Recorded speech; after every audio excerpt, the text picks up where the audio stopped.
සමහර මිනිස්සු ඉන්නව නේද ඔය මූණක් දිහා බලලවත් hina වෙන්නේ නැති. ඔය බුම්මගෙන ඉන්නවා කියලා කියන්නේ. ඒ හින්දා මතක තියාගන්න. කියනවා හාමුදුරුවනේ කරපු දෙයක්වත් නැහැ කියපු දෙයක්වත් නැහැ බුම්මගෙන ඉන්නේ කියලා කියනවනේ. ආයතනවල බලන්න. මේ මූණක් දිහා බලන්නේ නැහැ. මතක තියාගන්න. තමන් උපමා කරගන්න.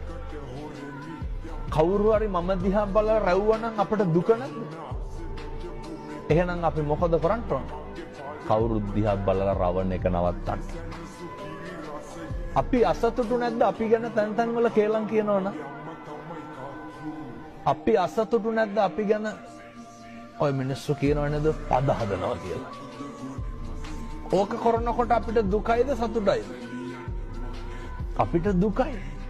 එහෙනම් අපි මොකද කරන්න ඕන? අනුන්ට පද හදන එක නවත්තන්න ඕනේ.